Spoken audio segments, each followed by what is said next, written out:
अगर आप एक अच्छे वास्तु के घर में रह रहे हैं तो वो आप उसका इम्पैक्ट कम हो जाता है। घर में कौन सा पेंट दीवारों के लिए ऐसे भी ब्लैक नहीं करवाना negativity- चाहिए। मंत्र बोलने से पहले 15 दिन में आपको एकदम सडन चेंजेस दिखेंगे कि चीजें बदल गई हैं बहुत एकदम बढ़िया से।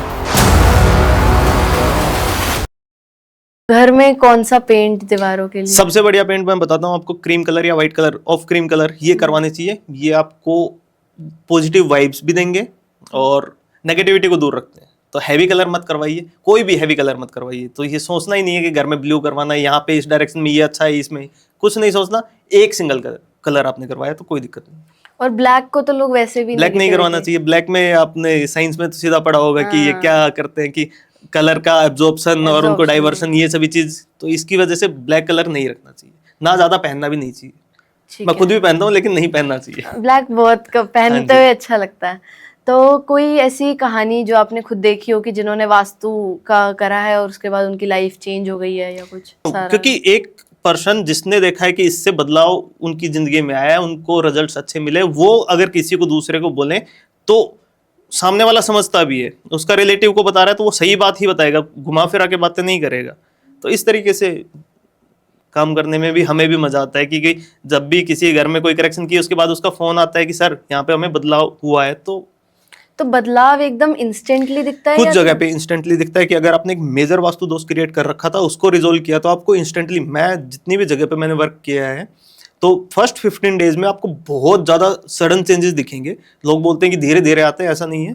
पहले 15 दिन में आपको एकदम सडन चेंजेस दिखेंगे कि चीजें बदल गई हैं बहुत एकदम बढ़िया से। उसके बाद वो स्लो डाउन होता है। स्लो डाउन का मतलब कि वो एक पॉइंट पे चला जाएगा कि अब वो धीरे धीरे बढ़ेगा। कुछ लोगों का ये भी, मेरे क्लाइंट्स ऐसे बोलते हैं कि सर पहले तो एकदम से तो बहुत मजे आए थे लेकिन अब स्लो डाउन हो गया। पहले एक क्लाइंट है जिनकी क्लोथिंग शॉप है, तो एकदम से तो अच्छा पैसा आया, क्लाइंट्स भी बहुत ज्यादा है, लेकिन अभी थोड़ा डाउन हो गया है। पहले से बेटर है ना, अब वो धीरे धीरे बढ़े वही ठीक है। अब ऐसे तो चलेंगे तो मेरे हिसाब से तो अगर किसी का मतलब ऐसा होता है कि लोगों को लगता है भी सब सही चल रहा है, हाँ जी। तब भी उन्हें वास्तु रखना चाहिए क्योंकि अधिकतर है जब कुछ बुरा हो रहा होता है तभी लोग आते हैं कि देखिए, अब इसके कारण है। ऐसा भी भूल जाइए कि कोई ये बोले कि आपके घर का वास्तु प्रॉपर तरीके से 100% सही है तो आपकी जिंदगी में सभी चीजें सही होंगी, नहीं है।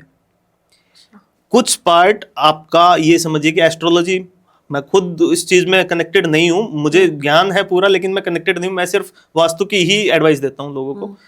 उसमें क्या है कि आपकी कुंडली में डिफाइंड है कि आपकी कुछ चीजें, आपकी लाइफ में ये फेज अच्छा है, ये फेज आपका थोड़ा सा लो रहेगा, या शनि की सड़साती आई है या कुछ भी, वो समय आपको बुरा इंपैक्ट देगा। लेकिन अगर आप एक अच्छे वास्तु के घर में रह रहे हैं तो वो आप उसका इंपैक्ट कम हो जाता है। और दूसरा, जब आपका अच्छा समय आता है और आप एक वास्तु एस्पिशियस घर में नहीं रह रहे हैं तो वो अच्छा समय भी आपको अच्छा नहीं लगेगा।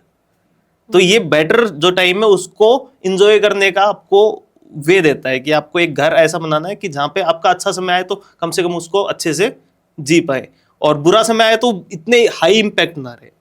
तो एस्ट्रोलॉजी और वास्तु का भी कोई Connected है। लिंक कनेक्टेड नहीं है? हाँ जी, मंत्रा साइंस हमेशा वर्क करती है। मंत्र बोलने से आपका स्पिरिचुअल ग्रोथ तो होता ही है, आप बहुत चीजें रिजोल्व कर लेते हैं। कुंडली जागरण का भी आपने सुना है, तो मंत्र से ये चीजें आती है।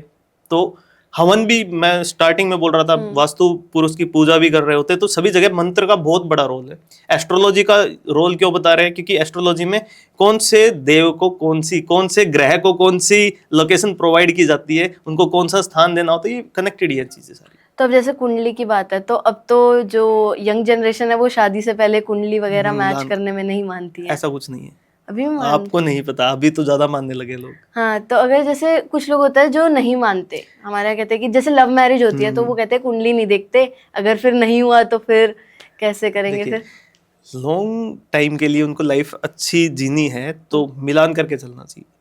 अगर आपके ग्रह एक दूसरे के साथ, जैसी कुंडली होनी चाहिए वैसी आपस में मैच हो रही है तो उसको मिलाने में कोई दिक्कत नहीं है। और अगर उसमें कुछ दोष है भी तो उनका सोल्यूशन होता है कि आपको कहाँ पे कौन सा दोष निवारण के लिए किस मंदिर में जाना है, उस मंदिर में आप जाइए, वहां से भगवान से प्रार्थना कीजिए, वो दोष मुक्त हो जाते हैं आप।